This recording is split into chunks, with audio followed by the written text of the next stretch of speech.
Hi friends, how are you? இன்றைக்கி நம்ம நோமோபோபியாங்கிற விஷயத்தை பற்றி தான் பார்க்க போகிறோம். அப்படின்னா என்ன? ஒரு ஸ்ட்ரெஸ், ஒரு விதமான ஒரு மனநோயின்னு கூட சொல்லலாம். ஸ்மார்ட் ஃபோன் அடிக்ஷன், அவ்வளோதான் விஷயம். அதாவது செல்ஃபோனில் நம்ம மூழ்கியிருக்கோம்ல, நம்ம கைக்கு விலங்கிட்ட மாதிரின்னு சொல்லலாம். நம்ம மூளையை, நம்ம செயலை அத்தனையும் செல்ஃபோன் அடிக்ஷன்ற ஒரு விஷயம் மூலயமா அது நம்மளை கண்ட்ரோல் பண்ணுது. அதில் நம்ம மூழ்கிடுறோம். அதை தான் செல்ஃபோன் அடிக்ஷன் சொல்கிறாங்க.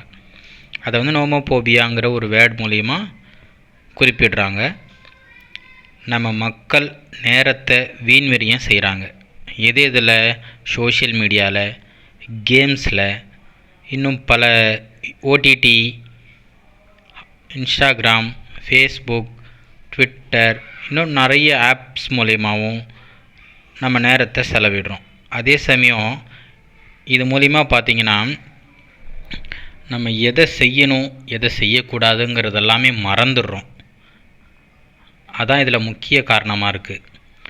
நம்ம அன்றாட செய்யக்கூடிய விஷயங்களை செய்ய விடாமல் நம்ம சதா நேரமும் கையில் செல்ஃபோனோடையும் நம்ம உறவுகளிடத்தில் சராசரி நேரங்களை செலவிட முடியாமலும், ஃப்ரெண்ட்ஸ் கூட வெளியே போனால் கூட அவங்க கூட ஃப்ரீயாக சகஜமாக பேச முடியாமல் என்ன செய்கிறோம்?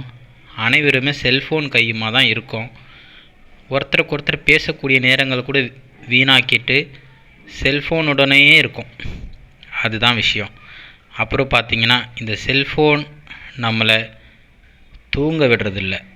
நம்ம தூக்கமின்மை அதிகமாக வரக்கூடிய காரணமும் பார்த்திங்கன்னா செல்ஃபோனால் தான்.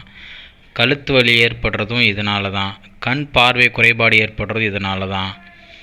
சமூகத்திலையும், உறவுகளிடத்துலையும், நட்புகளிடத்துலையும் ஒரு விலகலை ஏற்படுத்தக்கூடிய விஷயமாக இருக்குது. இந்த காலத்தில் பிள்ளைங்க செல்ஃபோன் இல்லைன்னா சாப்பிட மாட்டாங்க.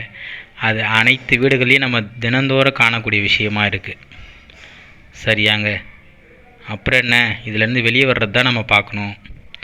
டச்சிலிருந்து உறவுகளை டச் இல்லாமல் செய்துவிட்டு டச்சில்லாத உறவுகளை டச்சில் வைத்து தான் இந்த டச் ஃபோனின் சாதனை. இது தாங்க இந்த டச் ஃபோனுடைய சாதனையாக இருக்குது. இனிமேதாவது நம்ம சிந்தித்து செயல்படுவோமா? நன்றி.